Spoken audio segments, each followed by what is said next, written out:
an 8-day Legacy of Hope tour, bringing encouragement and hope to not only the kids of Romania, but also the adults who support them, and also to over 100 kids here in the U.S. who contributed handwritten letters of hope to our Romania mission of 2023.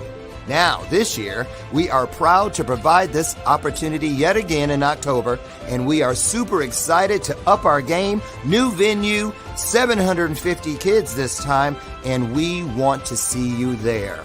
We're looking forward to meeting you in person at this year's event, which promises, as always, incredible speakers, amazing content, and of course, some of the greatest kids on the planet. So, mark your calendars for October 24th, and we'll see you here in Chicagoland for the Power of We Symposium 2024. This year's theme is Always Together, Never Alone.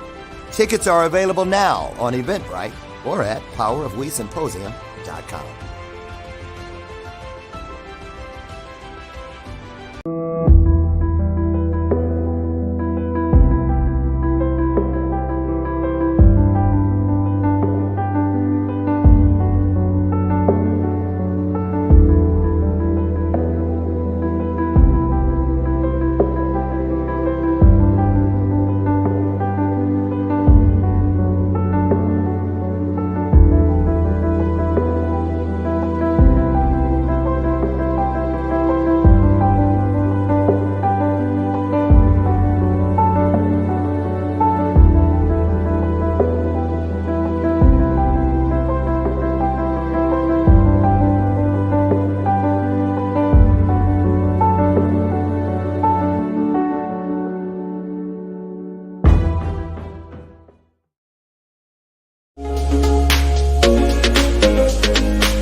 I got rhythm.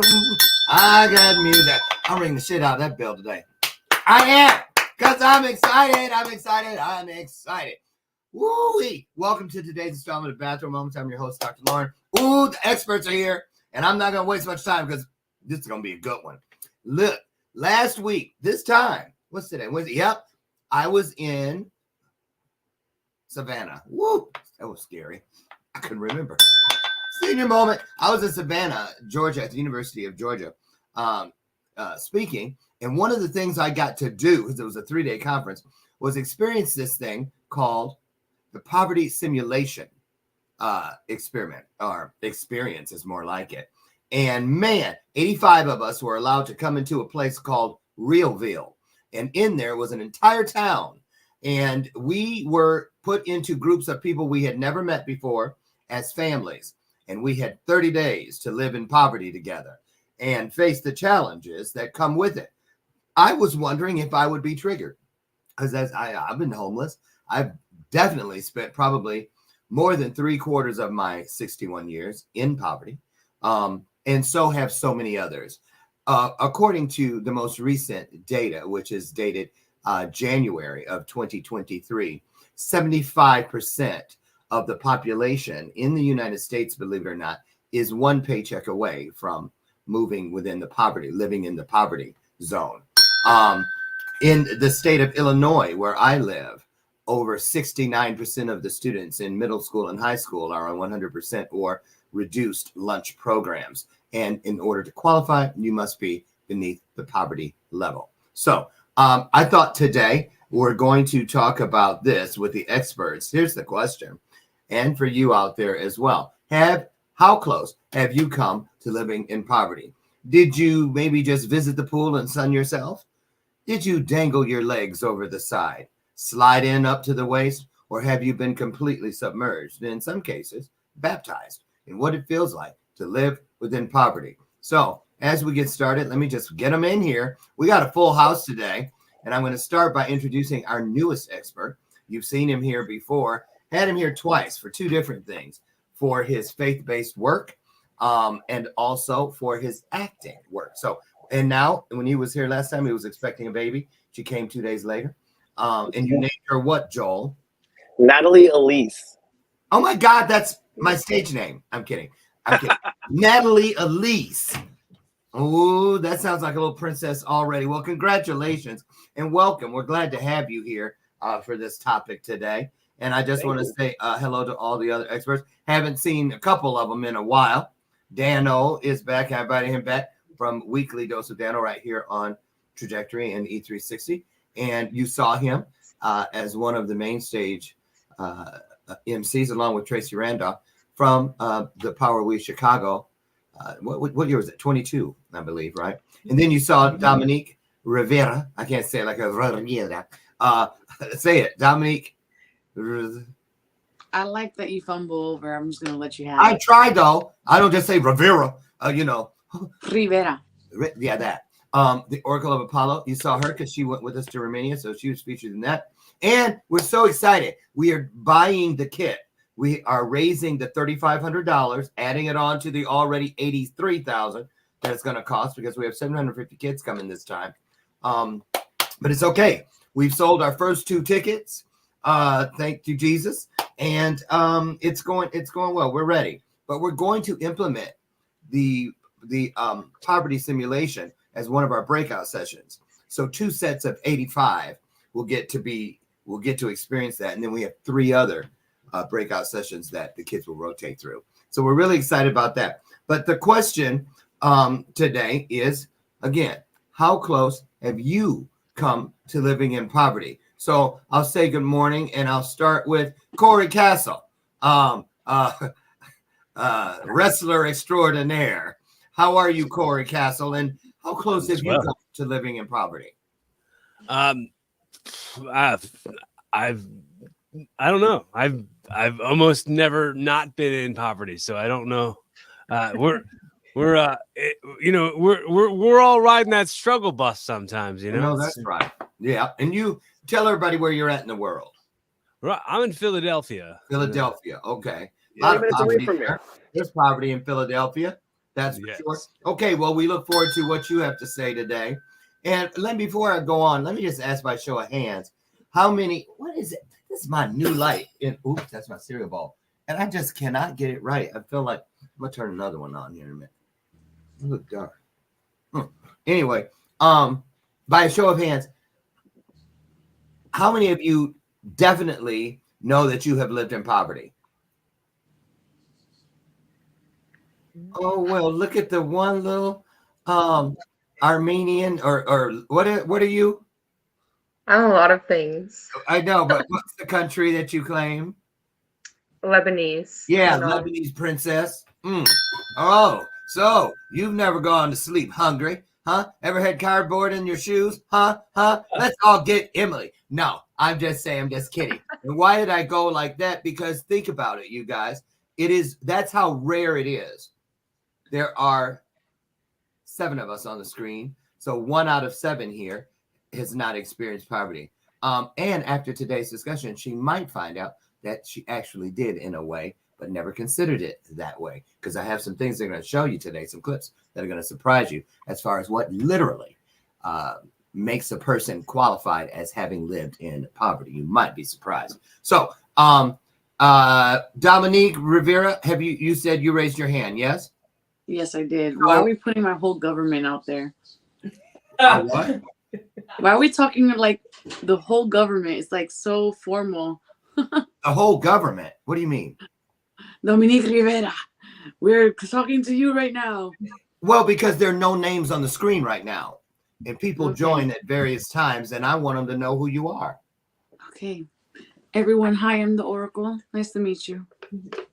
Oh, I get it. So you don't. Oh Lord, we're not even going there. I mean, that's you already know this. Sir. I could have put Chocolate Thunder on the screen and said, "Call me by my name" from the '80s, but I didn't. I'm just saying.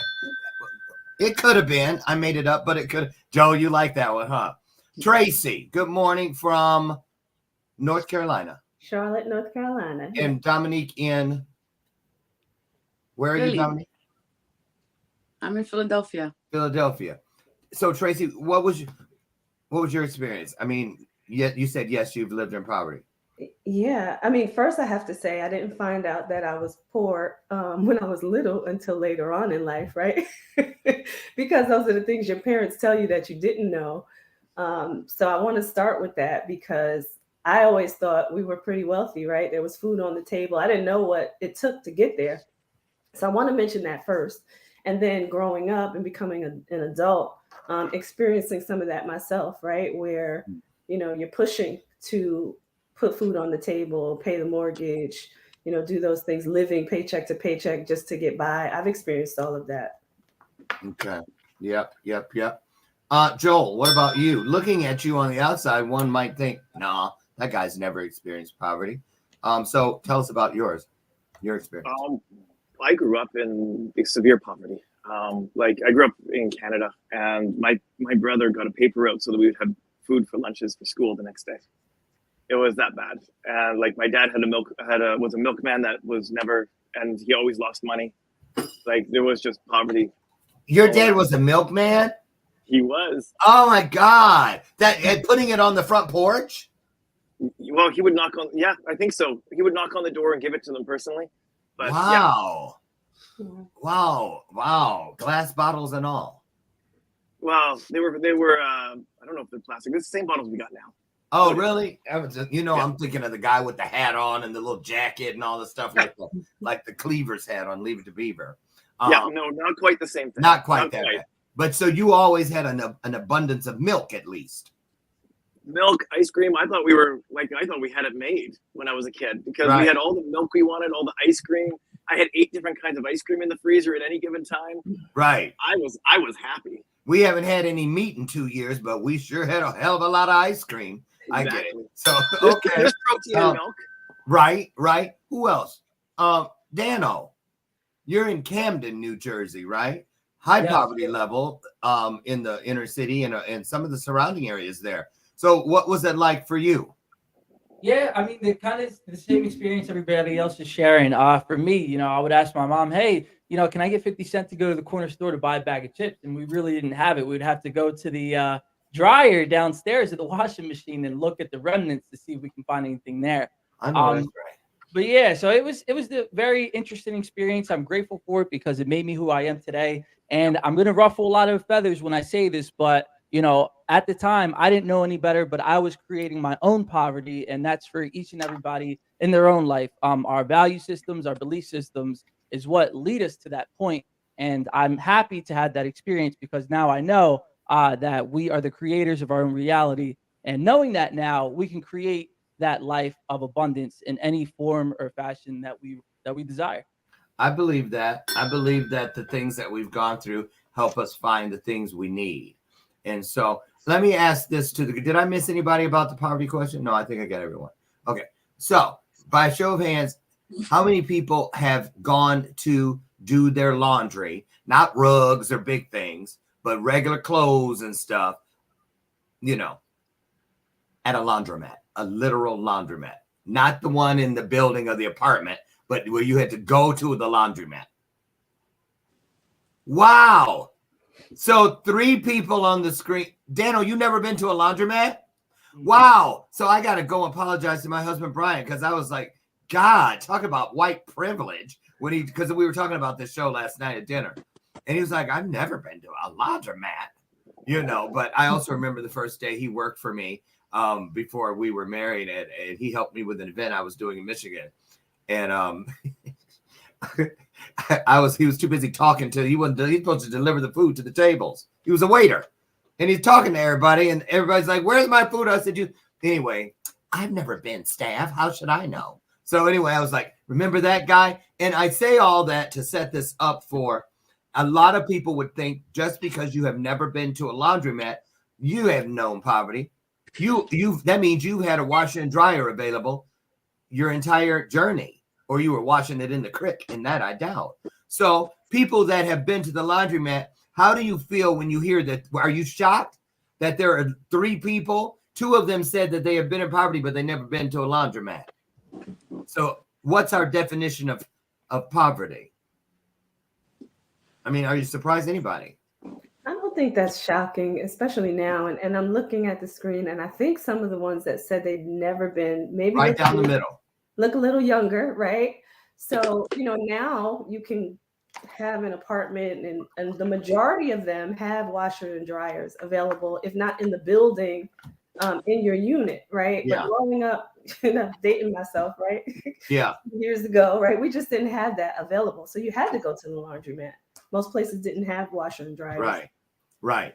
And there is a hierarchy. There's a judgment system for those of us that have been to the laundromat. Here's another question. There are 2 types of people that come to the laundromat. There are people that bring their clothes in laundry baskets, and there's people who come to the laundromat and bring their clothes in trash bags. And usually the people with the laundry baskets are looking down their nose at the people with the bag. Anybody here ever experienced that? Okay. I mean, I have been in a situation where I was homeless. I didn't have laundry baskets, but I'd get my hands on a trash bag or a grocery store bag to put a few things in and go do a load. And I remember how people look at you and watch you. So yeah, that's a real thing. Corey, you raised your hand. You've been in a laundromat with a trash bag? Yeah, I call that the hefty shame when people stare. When people stare at you and go like, oh, we got baskets, right? Broke ass with their exactly. bags. Now, hefty shame. Yeah. So here's the interesting part, you guys. The very first question, poverty, all but 1%. But then as I started breaking the shades down somewhat like a paint strip with some of the different things, it ended up this thing with just 2 of us having had trash bags. So let me ask you this. How many of you have had to sleep on a friend's couch or stay at someone else's house because you did not? So in other words, you've been homeless. Yes. Said 3 of us. 3 of us, all guys. Man, those girls are resourceful. Mm-hmm. Right. So, okay. So, Joel, how long were you without your own home? I think I surfed couches for a month and a half, I think. And what would you feel? I remember. What would you do? What do you remember being the most uncomfortable aspect of that? Living under someone else's rules. It was the fact that I was in their house, and so they set the boundaries, they set the rules, and there was no power in the situation to change it. Mm-hmm. That was the hardest part of it. I had no issues. I love people, so I have no issues living with people. But when I don't have a say in how we're doing things, how incredibly grateful I am for the people who let me sleep on their couch, it was incredibly hard to not have a say in really anything going on. Right. Corey, you've slept on a few couches? Well, yeah, I mean, the part of being a pro wrestler is like you sleep different places and stuff. So, I mean, as far as like a long stretch, probably about 2-3 months, nothing like super, but I mean, what was the worst part of that for you? What was the most uncomfortable aspect? Living out of like a grocery basket, like I had all my stuff was all in like, there's like a shopping cart? Not a shopping cart, like the bins at the grocery store. Oh, like, so I had all like most of my belongings in a shopping basket. Yeah. It kind of just felt kind of disposable, and it felt like like I was a little disposable. My self-worth was pretty low, at that point. But I mean, it was all probably just me thinking like every part of it is just the part of the celebrations being bigger, Getting to where celebrations you being, need to go.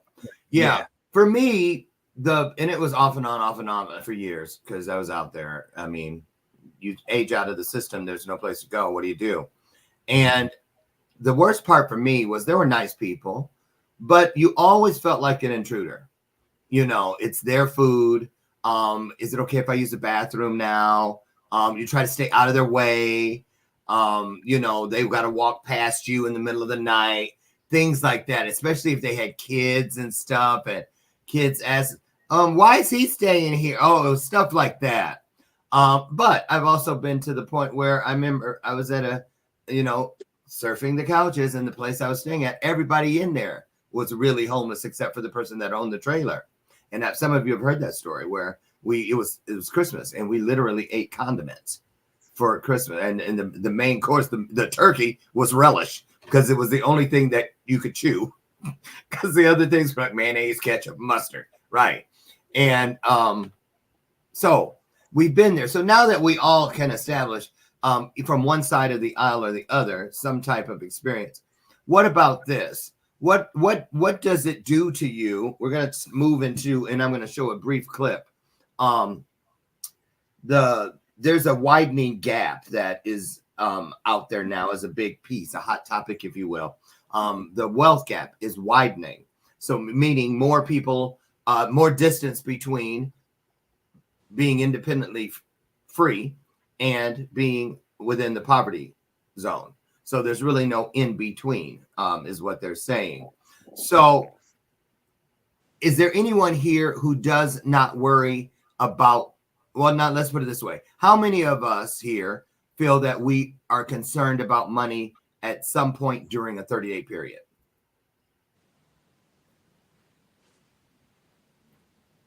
The rest of you are never concerned about money within a 30-day period?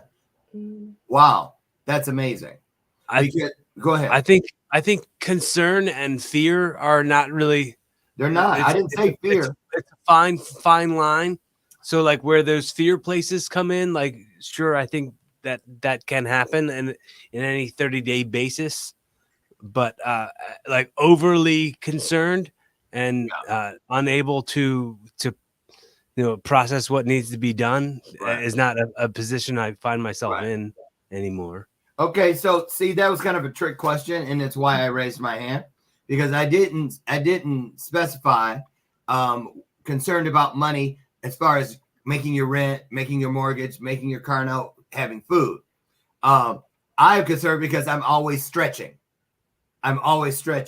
And I bite off a lot of things, and I grow my wings. I jump and grow my wings on the way down. So that's one sort of thing. And there are people who find themselves in the poverty zone because of misappropriation, overspending. They're in the poverty zone because they got to hit Starbucks 2 or 3 times a day. They got to get their nails done. They got to get their toes done.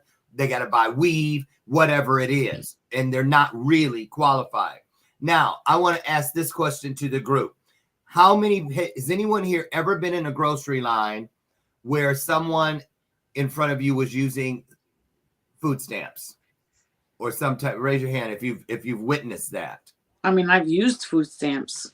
Okay. Yes. Okay. That's another great question. Raise your hand if you've ever used food stamps. Dominique, you said you used them. I want the audience to see. Okay. So 3. Okay. 3. So those of you who has not ever witnessed a person using food stamps? Wow. I'm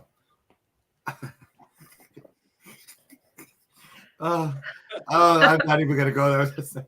And what was the guy's name that drove and dropped you off at school every day? I'm just kidding. We'll be back, Mom, to pick you up. So let's go to you, Emily. So what does, when I ask you, okay, because you've earned this position, you're right in the middle too. Alice from the Brady Bunch, right in the middle. So how do you feel when you don't get to raise your hand? And everyone else pretty much does. What's going through your mind? I'm observing understanding other people's experience. Tracy had to go I to a guess meeting, by the way, you guys. I'm like, I'm very big on like definitions of words and like mindset around certain words. So I've never ever considered myself in poverty before. I mean, I was very like, I think we all, I mean, I think it was interesting too, like hearing everyone's perspective, like growing up, they never thought that that's the position that their family was in.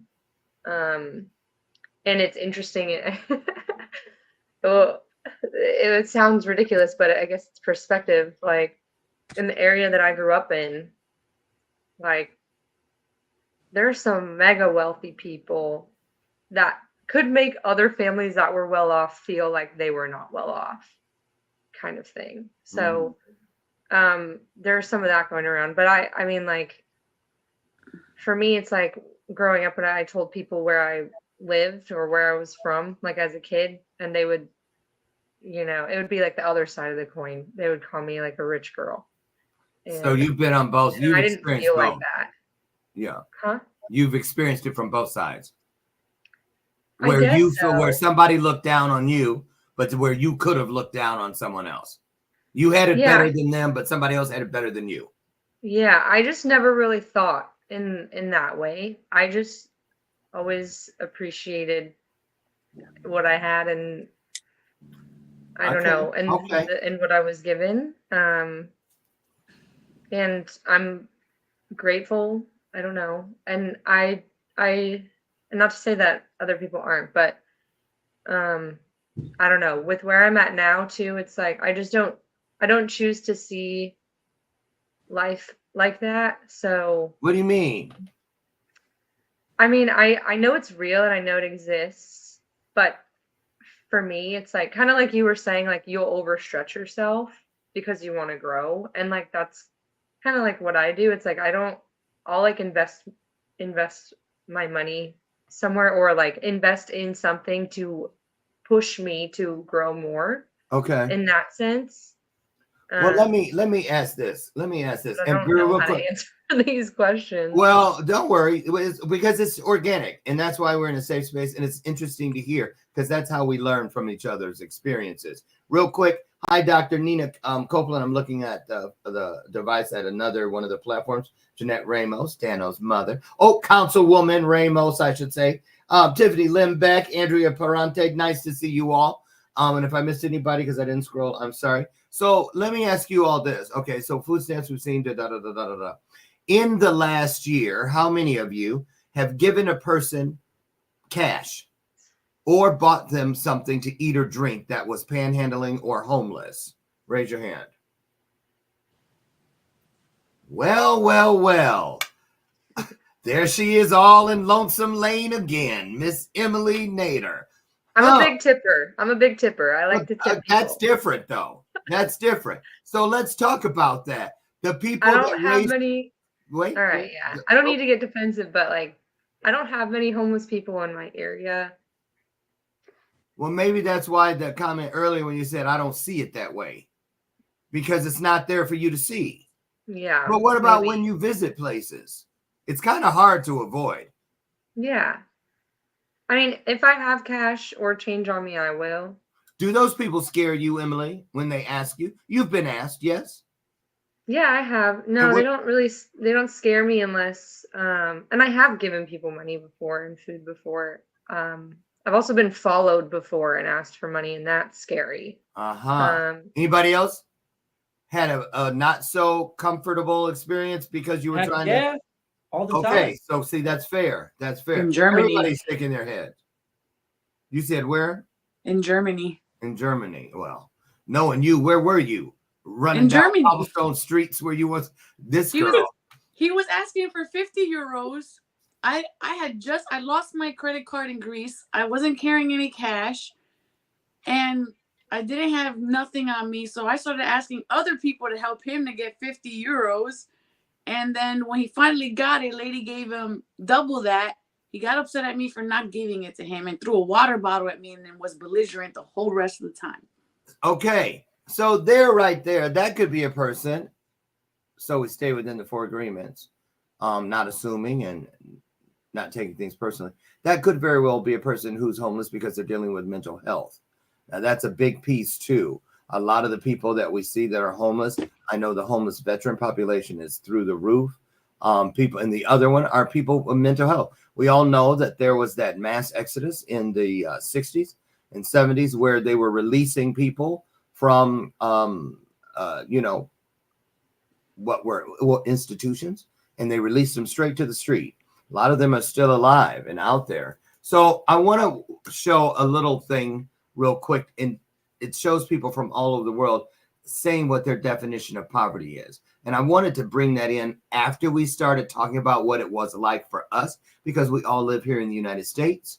But we, on the screen, we have 3 families that I know of that are through immigrants that got here. Dano, yes. Your family originally immigrated here. Dominique, yes. Grandparents, great-grandparents, somebody. I mean, even mine did. But I mean, I'm from Puerto Rico, so we're citizens, you know. Right, so. but I'm saying, you know the stories of people in your bloodline that were not. No, I don't know those stories. Oh, so you don't. Okay, so your family has been in the United States for how many generations? Okay, so then and that's the real answer right there. Okay, so it could have been 1950 something for all you know. Okay, what about you, Emily? Yeah, I have family that immigrated. Okay. What is that? Is somebody, what in the world? Is that AI? What is that? You all heard it? Yeah. Well, as long as y'all heard it, I don't care. Because at least it's not me like, yes, Lord. You know. So the reason I asked that question is because in the clip, you're going to see what people from all over the world, because, you know, like you were saying, Emily, in your neighborhood, there are people who, well, just like that, there are people in the world that look at the people that live in the poverty zone here as they have it. I mean, look at what's happening in Gaza right now.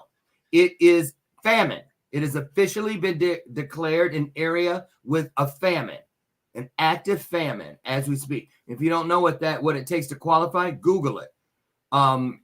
Basically, you're eating once every 3 or 4 days. And that's the reality right now in 2024, somewhere in this world. And worse, that's just what we're hearing in the news. So let's just take a real quick look, and then we'll continue by speaking to what we hear these folks say. If I can get it up. Oh, that didn't sound right. Hold on.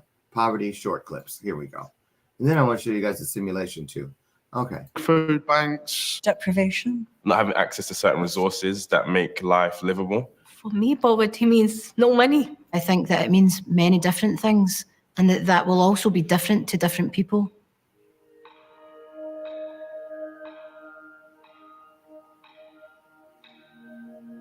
Saying 1 in every 5 people is living in poverty in the UK. 1 in 5. Well, that doesn't really surprise me. There's 5 of us in here. I'm the one on camera, so I guess I must be that one. Fun times. I grew up in an actually affluent part of Glasgow. I knew we were poor because I was hungry a lot. I had to have cardboard in my shoes when there was a hole. My husband walked out. I ended up with just my pension and no other income. For me, I became homeless at the age of 17. 2 months after my dad died, I didn't have any income. When you don't have money, you don't have control over your life. I have to prioritize a lot. I can't just plan a normal day. I can't even plan to definitely meet somebody in a week's time because I might have no money left by then. Your life is more about surviving, like getting through each day, as opposed to actually just enjoying things that you're doing. I don't know what is luxury anymore. Everything is luxury when I have food in my house, and if my son is happy, this is luxury for me. I've got to make the decision to either eat or not. A basic element of survival in life, and I can't choose that on a daily basis. It's constant, it's every day, it's always, have I got enough money in my account to feed my son for the month, clothing for the month, you know, something like a birthday comes up, that messes totally with your budget. The bills are coming, electricity, gas, water bill, council tax, and then you pay for a school lunch. The sports club of school is £20, which I can't afford. And I feel like I'm unable to be a good parent for him. I'm in a situation now, however, where the council is forcing me to move. They're going to put me on universal credit, which means that I will have to wait before I get any help with rent. I'm not sure how I'm going to make out with that. At 72, no one is going to employ me. So I think my options as far as increasing my income are just not there. If I'm lucky, I'll have a shift a week. That's £78. Take out travel and food. It don't work. How can I live off that? But people ask me, what do you do? And the easiest answer is, what do I don't do? I work as a nanny. Myself and my son have just ended up hiring bouncy castles out. I'm also a full-time student, and it doesn't seem to matter how hard I try. I never really feel like I'm getting anywhere. Okay, hold on. I'm coming back in, and I'm going to pull this out for right now. I want to talk there about the work we all do, and what did you feel when you were hearing those situations? And I'll be honest, I'm telling you, just in the last 7 days, I've probably spoken with 10 people that had something similar to everything we heard there going on in their lives.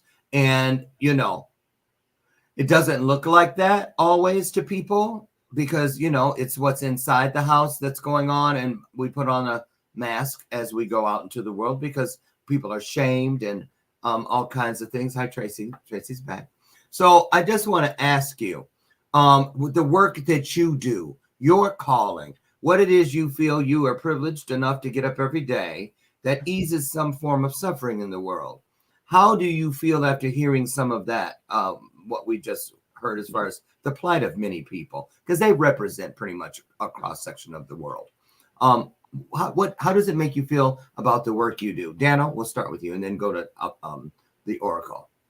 Yeah, well, you know, a lot of the things that they said, you just said too, and it's so true that they're experiencing the same thing no matter where we are in the world. And I know I've had people on my talk show where they said they've grown up in affluent areas as well, but right down the street, you know, they didn't have any money for food or they have food insecurity and things like that. So when it relates to my line of work, I'm very grateful because number one, like I said, I've been through it. So now I know what it takes to get on the other side. And then number two, like knowing that we shouldn't live by our outer circumstances. And I know like what we see in front of us every day can definitely influence on how we think. But with my line of work, I just became certified as a transformational life coach. And these are the things that we need to hear to understand that, you know, whatever is happening on our outside world, yes, we have created those circumstances, but ultimately we can change by the power of our thinking what happens in our outer world. Oh, wait a minute. What about the woman who said the husband just walked out on her, the older lady, and just left her with no income or anything? So you think she created that? I mean, we don't know if she pushed him away. He could have just went for a younger woman or just left. Yeah, or he could have passed away.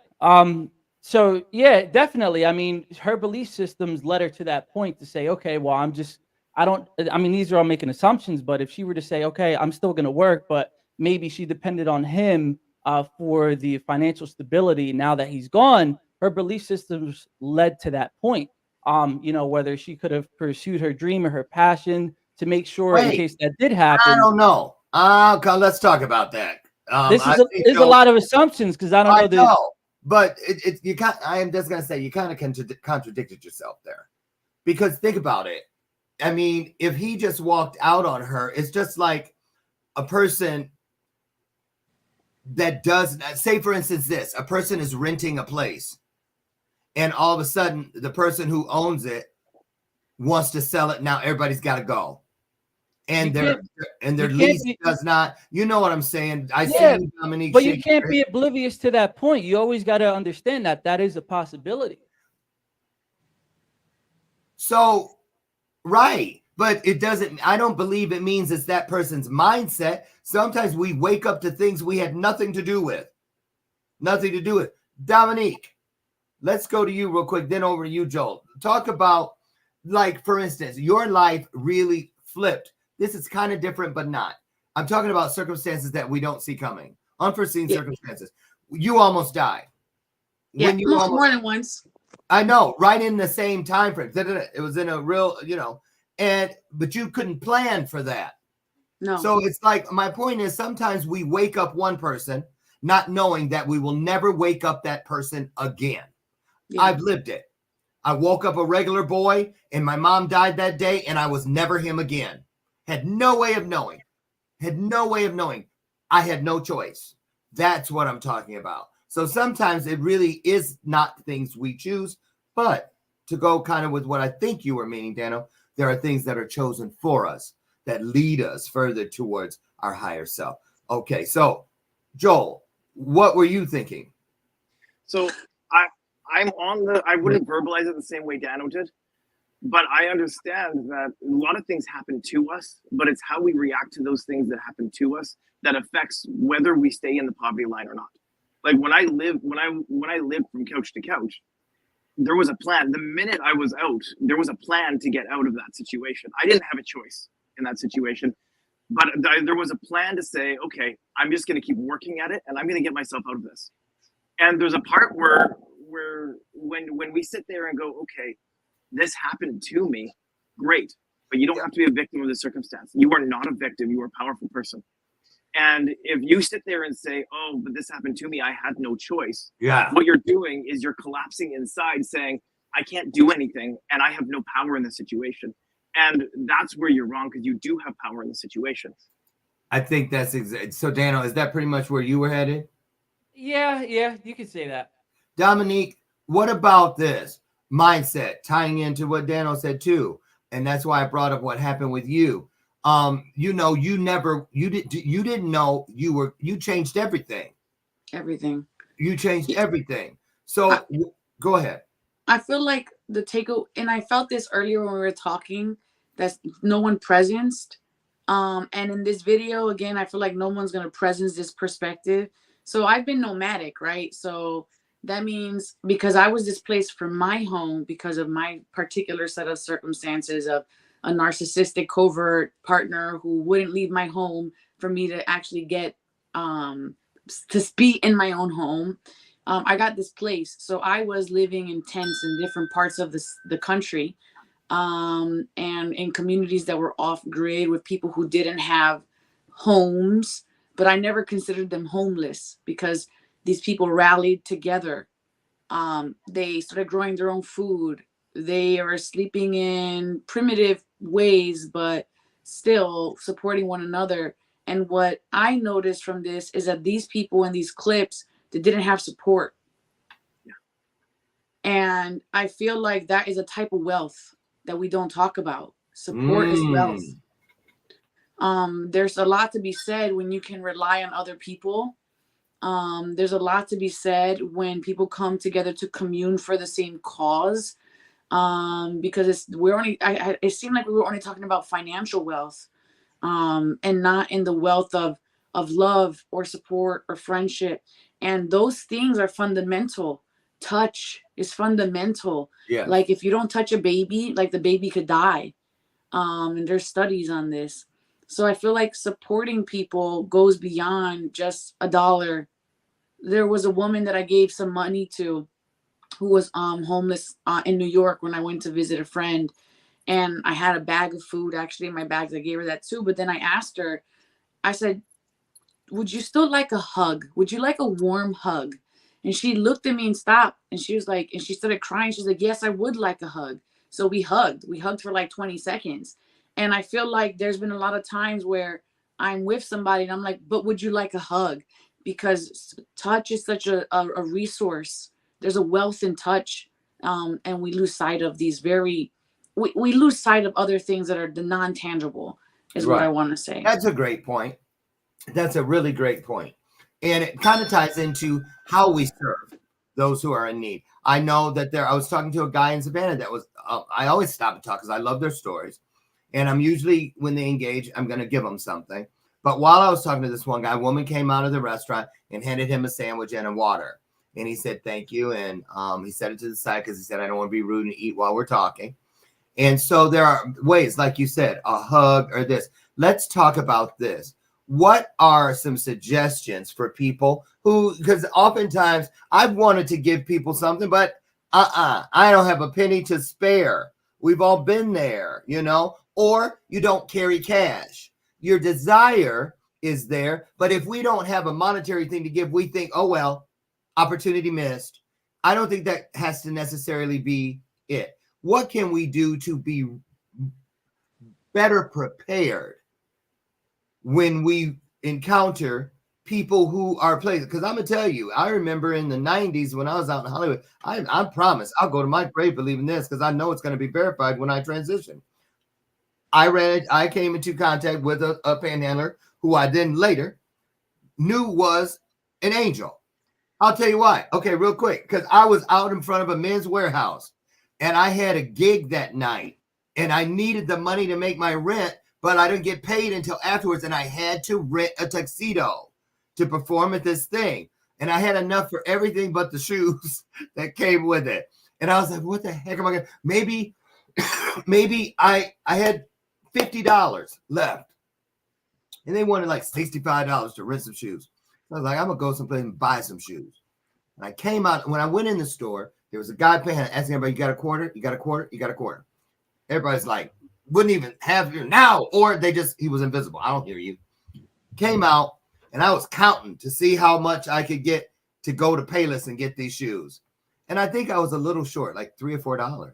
And the guy just said, you sure you can't spare just a quarter? I was like, no, I'm over here counting change, trying to figure out how I'm going to get. And suddenly something came over me. And I was like, you know what? I got an old. Okay, whoever that is, AI, quit playing with me. I just felt like Tracy, girl, when did you get back running in and out of this house? Look at her, Tracy. Are you working? Does she know she's back? She's in another screen. I'm gonna leave her right there too. So listen, I go in, I come out and I'm about to leave, and he goes, I said, here. And I didn't actually have a quarter, I had a dollar bill. So I gave it to him. And he goes,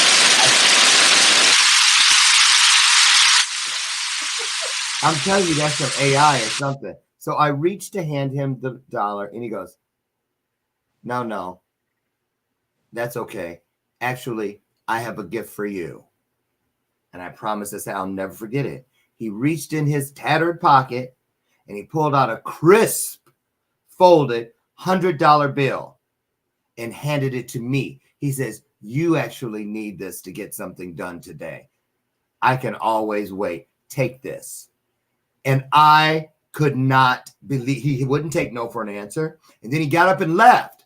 I'd been in Men's Warehouse getting fitted for like 40 minutes. He'd been out there when I came in. And he walked down Santa Monica Boulevard. I remember I stood out there because I was on public transportation. And I was standing at the bus stop. And I watched him as long as I could. And he turned around one last time and he pointed up. I'll never forget it. He turned around once and he pointed up. And that's why every time I am compelled, like, you got some change, or look and see if you have a dollar, or just open the window and give them your card and say, if you ever want some resources or whatever, here's my card. I've done that because I believe we entertain angels. I believe we are checked from time to time to see what truly matters in our lives. Has anyone here ever had a situation, and out there too, drop it in the comments, where you felt like you were called to give more than you had, but you still did it? And how did it leave you feeling afterwards? Who wants to start on that one? Loren, but to your point, because you had asked a question before you went into this story, Mhm. which is what could we give, like if we don't have to give the financials? And that's right. And that's what this is talking about. Right. Your presence. Oh my God, make freaking eye contact. People are not invisible. They're human living beings with stories and heart. Like, even if you don't have anything to give, don't be afraid. Like, I don't understand the concept of that.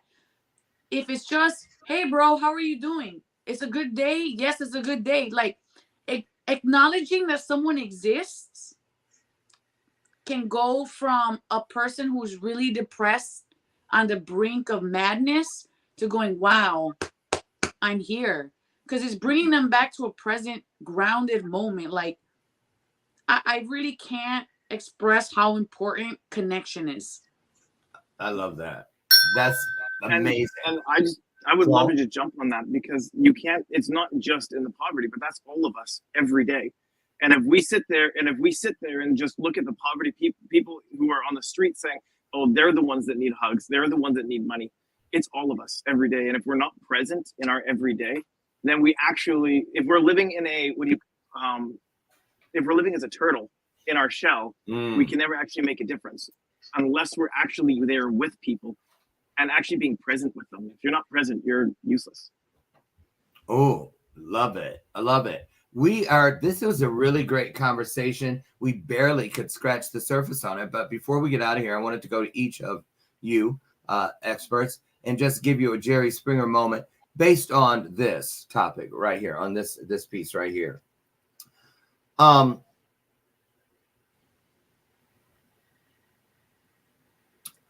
trying to get the right one. I'm listening. Okay. As far as being impoverished, what do you think the most important thing there is that we can give people no matter what their economic situation? Based on, we're going down the road that the Oracle opened up about presence and a hug, things that don't cost us tangible money. But what is something that you feel is really valuable, so that I want people to keep this thing in their spiritual pocket, so that the next time they see someone in need, when the next time you run into someone who is suffering, that you know that you have something at the ready. I really believe that's important, because we don't want to be able to see right through people ever. To me, that is the equivalent of human sacrifice, no matter how you slice it. Oracle, you can go first, and we'll go to Emily. After that, Tracy, Corey, and Joel will wrap us. Just make eye contact. Make eye contact. That is so important. See someone. When you look at them, see them. Okay. Eye contact. See, that's really important. That's important. Emily, what say you? Yeah, I'm really big on the connection aspect of it too. It really brightens. It brightens my day when I acknowledge other people. So I know that on the other side of it too, on the receiving end, it's probably also the same for them, because especially now today with all the devices and tech, it's easy to get lost on the screen wherever you are, get busy. But yeah, really being present with your surroundings and the people that you're passing by or waiting in line next to or in the elevator to.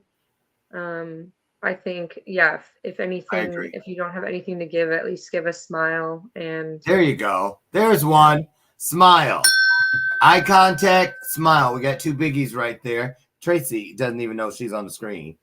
She's being swallowed up by the corporate jaws right there. That's her. So watch that. Let's go to Corey. Corey. Yeah, man. I think just holding space for people and making them feel more important than they've been feeling, I think is super important, because being a panhandler, being somebody who begs for money, can feel super dehumanizing. I mean, being told no by 1,000 people in like one short 15-minute span can feel really dehumanizing. So I mean, just holding space with somebody. I think anybody, wrong or right, just wants to feel. Everybody wants to feel heard and seen. So hear somebody, hold space for somebody, and see if you can show them a level of empathy that they haven't been maybe shown the rest of the day. I agree. Joel.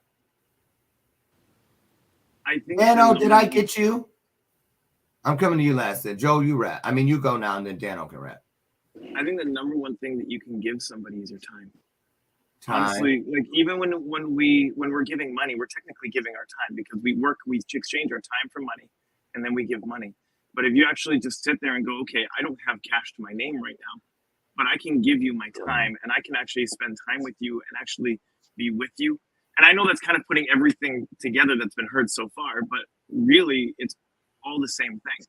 Exactly. If we can actually sit there and make them feel important, if we can actually show them their value and their worth, to me, that's the most important thing. Value and worth, and that's through acknowledgement, presence, icon, all of that. I get it. Daniel? I was going to say the same two things, actually. Number one is time. I know a lot of people donate their time when it comes to the holidays, but it's not only during the holidays that people need your assistance. So you can volunteer, you can send a letter to, your local government to maybe make some changes or to raise some ideas. And then the second one is always a compliment. It's something that's free. And I know, especially for men, we really don't get complimented too much. So I'm pretty sure we can think about the last time we were complimented. But even, men, women, and everything else, or everybody else, excuse me. We should just pay a compliment. Simple, straight to the point, and it's free. Your hair looks nice today, Dano. Thank you. Let me write that down in my my compliment book. Last There you entry go. was 2021. So I agree with every one of those. I thank you guys for all of that. And we got exactly where I wanted us to get to, and that was to acknowledge the power of you. It's not your bank account. It's not if you can give somebody a ride in a luxury car or even put somebody up on a nice, comfortable pull-out couch. If you can give them a smile, if you can see them, if you can prove that the world does not have them on mute, that will make a difference. That will one day serve you well. I know that when we do these things, the things we do when no one is watching, those things we do when the rest of the world is sleeping and we're up working, figuring out what we're going to do next to make this world a better place. Those are the things that we will see as we leave this world and go into what is next for us. And I refer to those things as divine memories. Don't spend your journey collecting a cave full of fond memories. Make divine memories. Remember that. And the thing I took from the clip that I loved it. I wrote it down and I'm going to turn it into a meme to put right here on my desk so I don't forget. Happiness is a luxury.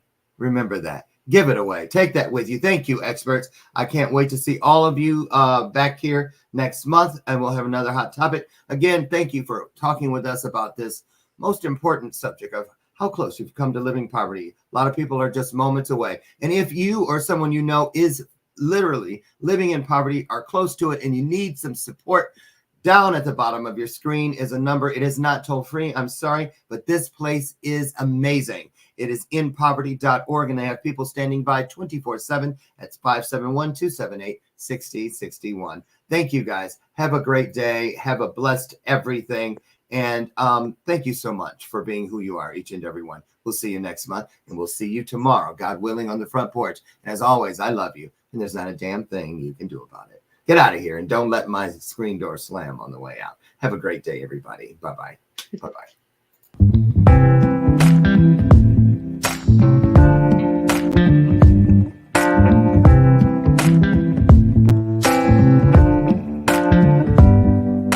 Show me your soul.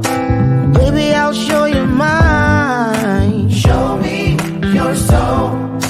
Honey, it's way past time. How expensive do I have to be? Need I spell it out before you get it, baby? Show me your soul. And honey, I'll show you mine.